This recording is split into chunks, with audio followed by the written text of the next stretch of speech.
My name is Merlin Hanbury-Tenison. I'm the landowner of Cabilla Manor Farm, which is about a 300-acre upland hill farm on the southwestern edge of Bodmin Moor.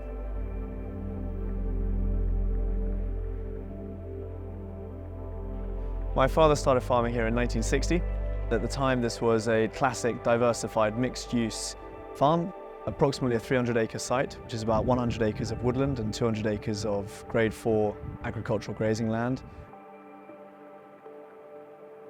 We're not talking about taking a farm and making it a forest. We're talking about taking a farm that doesn't have very many trees on it and planting a lot of trees so it becomes an agroforestry system, which is actually far more natural.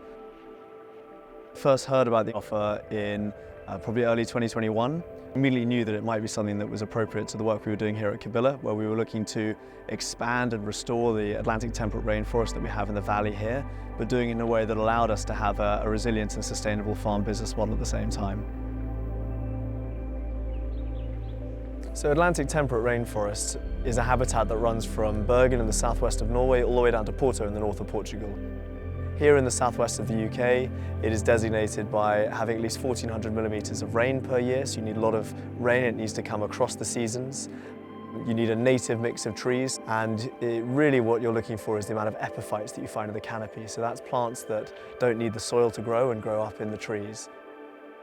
It became a very important mission to try and protect it, restore it, and expand it more across this valley. But that had to happen with very much at the front of our minds that we now live on an island with 70 million people, and we have to do that whilst also having a farmed landscape that produces food and factors in that there are more and more communities in this area.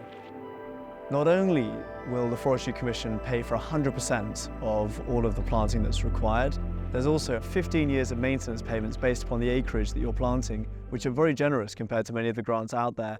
Under our scheme, we're being paid about £15,000 per year to maintain, manage and upkeep this planting, and that is paid to the farmer to keep that work being done. For the last 50 or 60 years, farmers have been encouraged to always view their main role and their main function as food production. Our food security as a nation is vital, and farmers sit at the heart of that. But we also need to look at land in a more objective way and see where we can benefit both climate mitigation and carbon sequestration, biodiversity uplift, making more spaces for society to enjoy and humans to spend time in, alongside a food-producing set of land mosaics as well.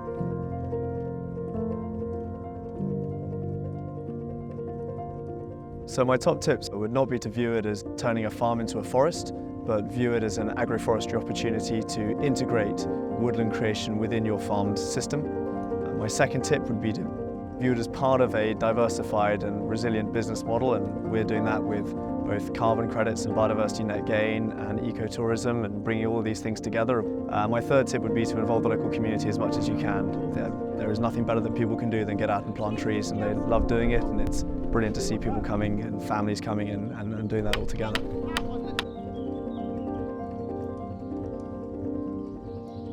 If you want to plant native woodland, there has to be a way to help farmers and landowners finance that and support them through that process, because it's often very new for people. And to really start moving from a system where for decades we've been incrementally degrading our soil year on year to one where we're going to be incrementally improving it year on year through the addition of the landscape that would have been here long ago.